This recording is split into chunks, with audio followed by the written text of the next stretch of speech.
All right, so we're finishing up our lesson on the tangent ratio. Okay, so again, let's talk about what the tangent ratio is again, refresher, right? So the tangent is really our way of talking about the ratio of the side opposite the angle to the side adjacent to the angle.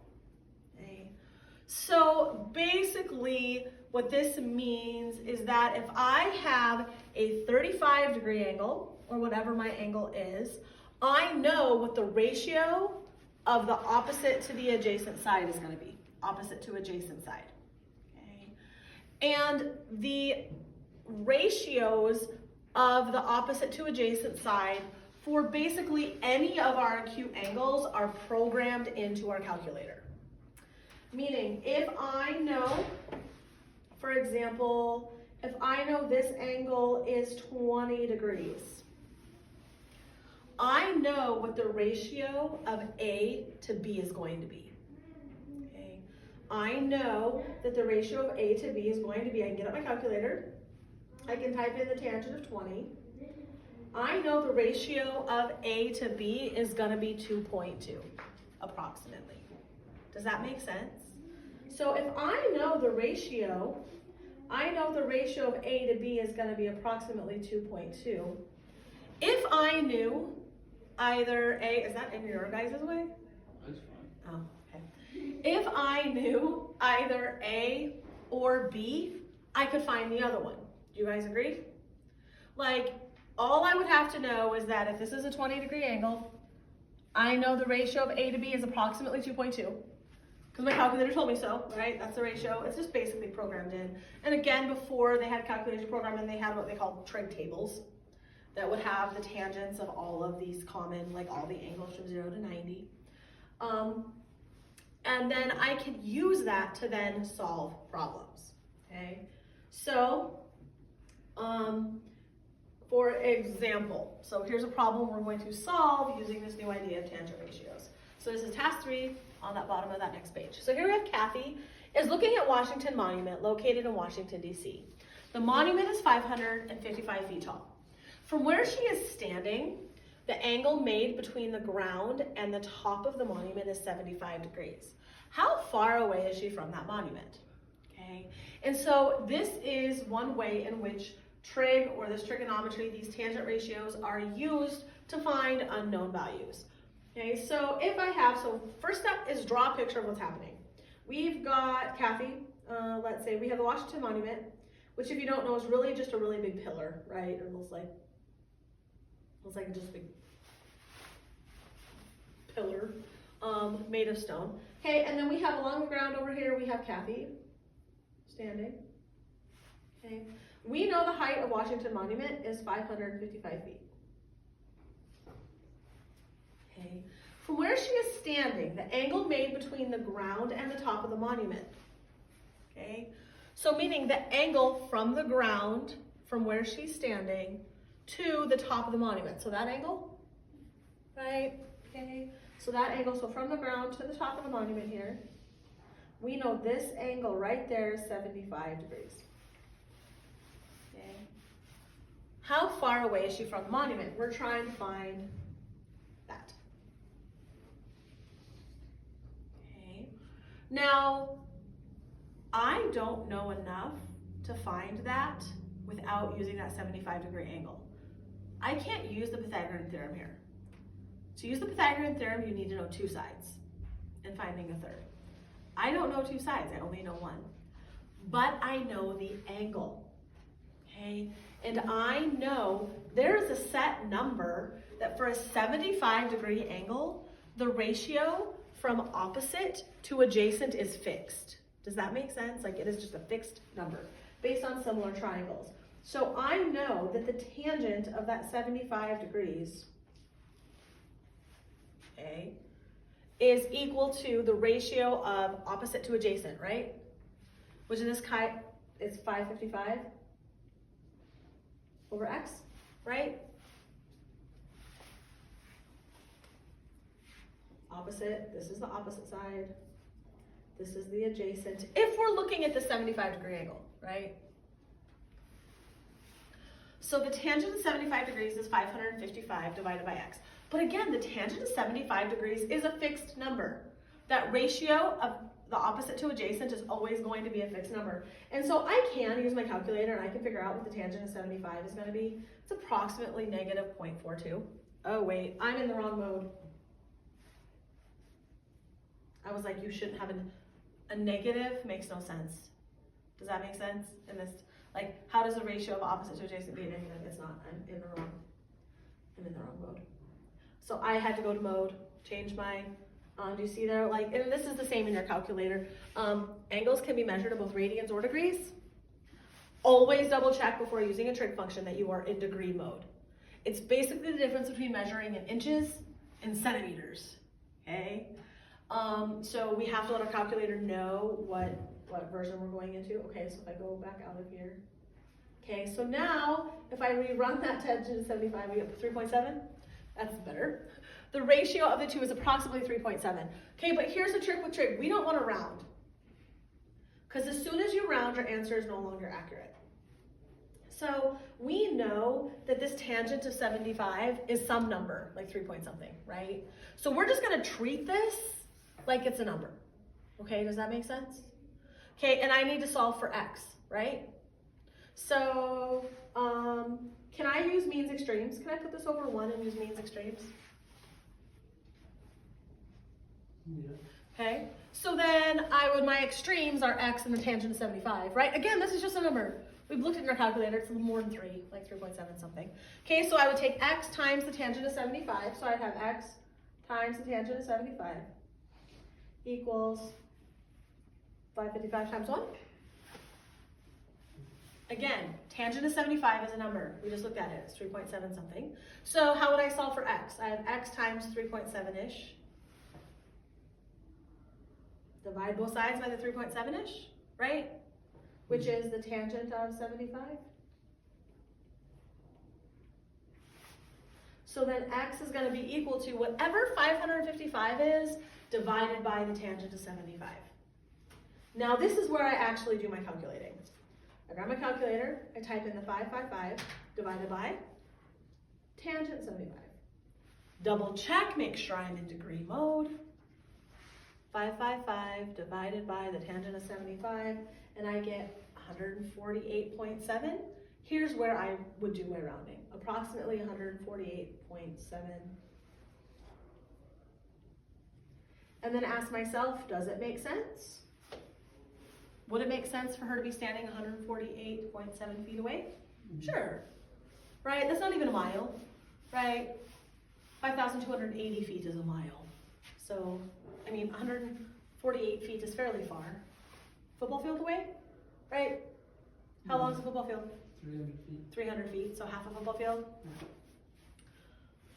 Okay, so how far away is she from 148.7 feet? Does that make sense? Kind of how we use that? Again, we don't put the rounded number in here.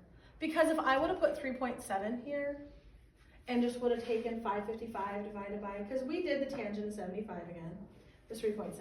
If I did 555 divided by 3.7, do I get 148.7 feet? I get 150. Which one's more accurate? Good point. The 148.7, right? So again, we don't want to be rounding partway through the problem. We want to keep it exact until the end, and then we do our calculating. Does that make sense? Okay. All right, so another way in which we use our tangents. We can actually use our tangents to find the angle, okay? Because if I know that if I take the ratio, okay, let's say I have a triangle. If I know, for example, if I know this is 7 and this is 10, and I'm trying to figure out this angle right here. Okay, the ratio of the opposite to the adjacent is 7 over 10, right? Which is 0.7, correct? What kind of angle gives me a ratio of 0.7 when I do opposite to adjacent? 35. 35. So do I know that this angle is going to have to be 35? Yep. Okay. This is using what we call the inverse tangent. Basically, it's when we said the tangent of 35 degrees was 0.7. Okay. We can use then the inverse tangent to find the angle. Or in other words, we write it this way, tangent, and we use a little 1 in here. The tangent inverse of 0.7 would be 35 degrees. Okay. So depending on, so the tangent inverse of 0.7 is 35 degrees. So we use the inverse functions to find the angle. Does that make sense? Okay, another way I just want to get you familiar to old school textbooks. Back before, way old school, and it's still commonly used. This textbook doesn't refer to it much, but before it used to be really hard to type little subscripts when you were typing with a typewriter. If you were typing with a typewriter, to type that little -1 up there was kind of tough. They kind of had to type it, like they had to handwrite it in. So they actually had a shortcut away, and they used the word arc tangent. They put the word arc in front of it, A-R-C. Arc tangent is the same as inverse tangent, the tan to the -1. Okay, so we use the inverse tangent to then find the angle. So the tangent inverse of the ratio of A to B, opposite over adjacent, is equal to the angle measured in degrees. Again, opposite over adjacent.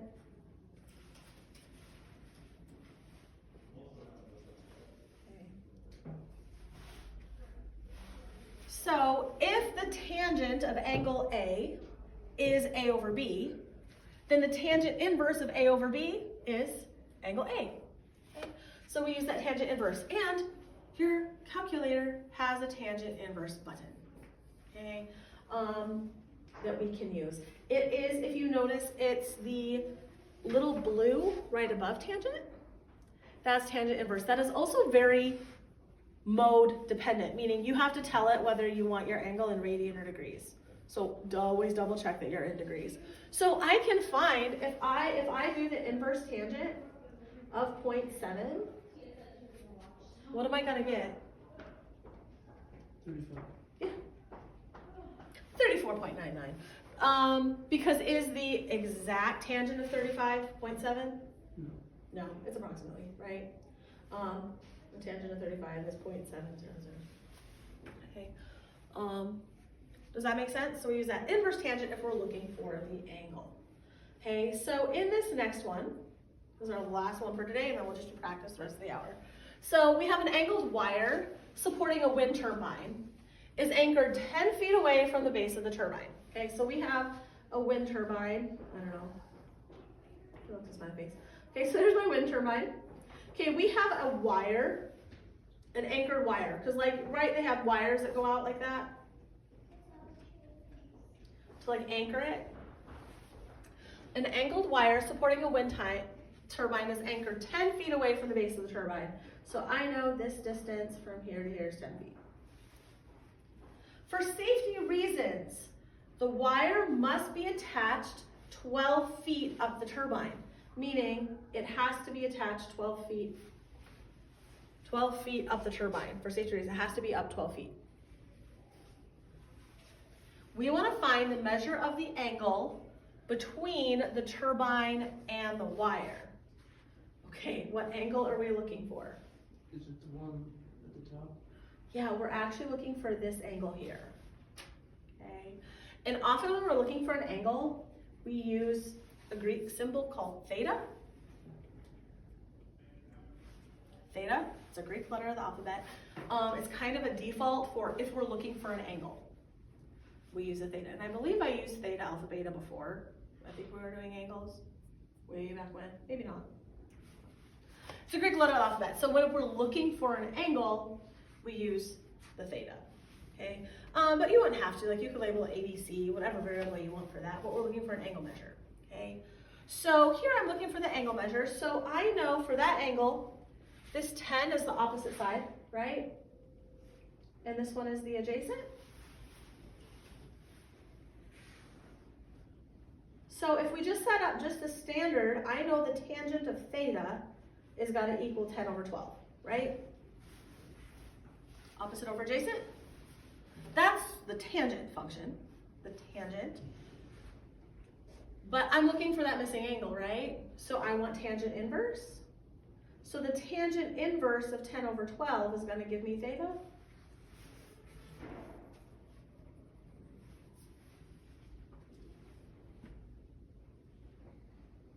So I grab my calculator.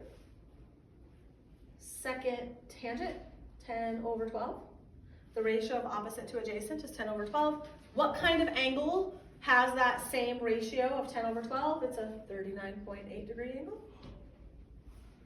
So theta is approximately 39.8 degrees. Okay, now question. How many decimal points do I round these things to? 1. 1, 2. Really depends on how precise you think the measurements need to be. Does that make sense? And this one is 39.8, probably good. Yes, it lets us know we're not exactly 40. I want you to notice though, do I use the equal sign on my last statement on any of these? No. What is that letting people know? It's not exact. It's not exact. I rounded. It is a rounded 39.8. It is not exact. Okay. So tangent inverse functions are used to find angle measures. Tangent functions are used to find side lengths. Again, we can still use Pythagorean theorem to find side lengths too, if I know two sides. For example, if I also wanted to find this hypotenuse distance, I could use the Pythagorean theorem at that point because I know the other two sides. Okay, but that is the tangent function. So questions? I know I kind of left you hanging a little bit because we kind of zoomed through it on Tuesday. Are we seeing now the purpose of tangent and how it's used? Okay.